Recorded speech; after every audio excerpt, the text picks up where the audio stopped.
galamsey fight. After hearing the minister cry at the press conference, we don't know whether he's overwhelmed by what he's seeing, but when he was in opposition, he joined us to do the galamsey fight campaigns. We were saying there should be a repeal of the LI. He was all with us. Suddenly, he doesn't think it should be repealed. Is that why he's crying?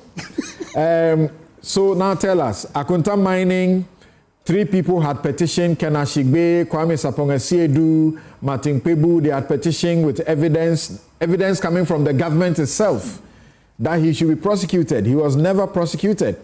Now, there's been a raid at his place and his accounts have been frozen and so on and so forth. Show us what you think is a new path that gives us some great direction to fighting the galamsey. Thank you, Samson. It's a big issue when it comes to galamsey, and those of us on the Super Morning Show, we've been looking at historical Google satellite images. We've been looking at Ghana's mining data when it comes to some of the maps by the Minerals Commission. And we've been trying to think about how to approach this differently. For example, holding the government accountable. How do we prove and show that the galamsey fight is not making any gains using satellite imagery or GIS? What really are the issues when it comes to gold, our environment, wealth creation and production? Now, this map you see on the screen as I'm projecting is the Ghana Gold Deposits map, right? And this is by the Minerals Commission. It's on their website. It's public information. If you go to the Minerals Commission website, you look for Ghana Gold Deposits of Ghana, you should see this. And it comes with a lot of text to explain the historical background of gold mining, where mining sites are, the various nuances and all that. And if you can see the mouse on the screen, if you look at the southwestern part of Ghana, that's where a lot of our gold deposits are. So the alluvial prospects, they are there. The gold prospects, a lot of them are there. And your current gold production activities are also happening in the southwestern part of the country. So from the Achim area to Obuasi, to Takwa, to Pristia, to all these areas, those are where you see the mining happening. Now, we also ask ourselves, when we say people are mining in forest reserves and forestry resources, why is this so? Now, if you look at this interactive forest map of Ghana, you will see that all the major primary forests and forest reserves are also in the southwestern part of the country. The main forest reserve, which is not really in the southwestern part of the country, but it's to the west of the Volta Lake, is the Dija National Park, which is somewhere in the Afram Plains area. And then you see the Mole National Park also up here. So it is evident that a lot of our gold deposits are found in our river bodies, our streams, and in our forest areas. And so that is the challenge. For any gold to be mined, some kind of vegetation must be affected. So from all the big mining companies to the small mining companies, that is happening.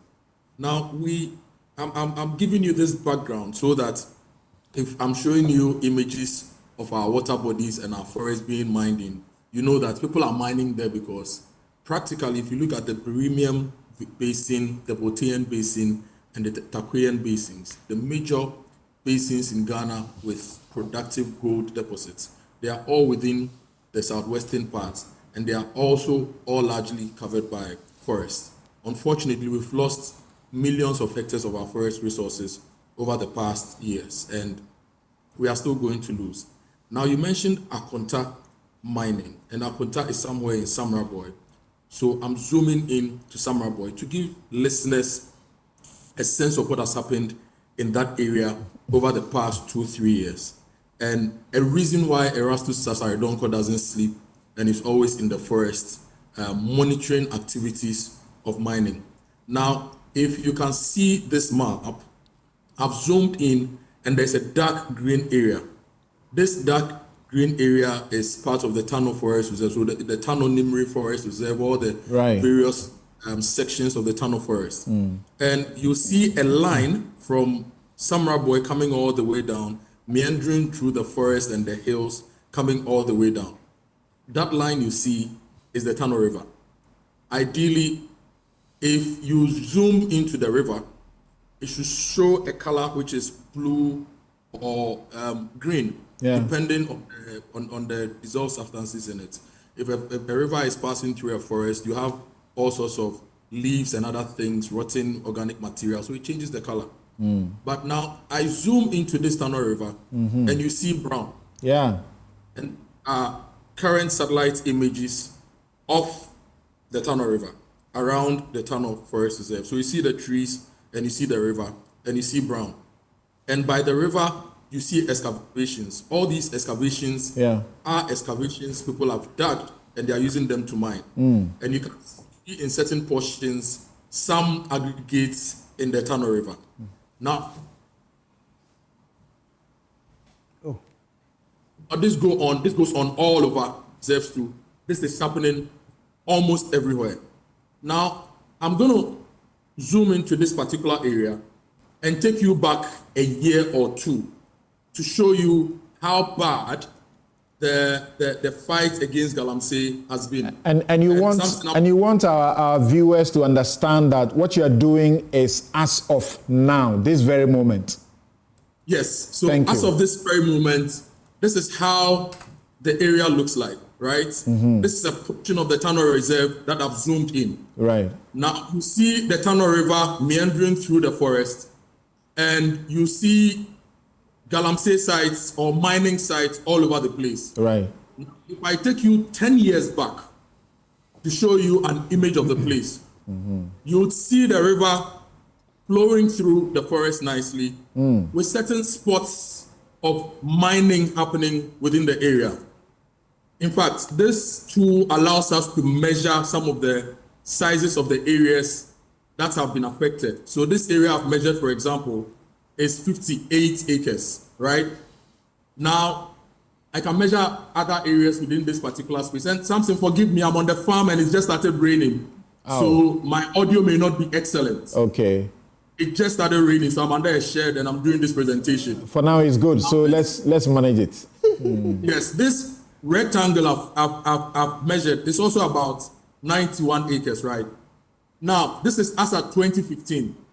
Now, if I take you fast forward to 2016, you would realize that it is changing, and the area is expanding. The area being mined is expanding.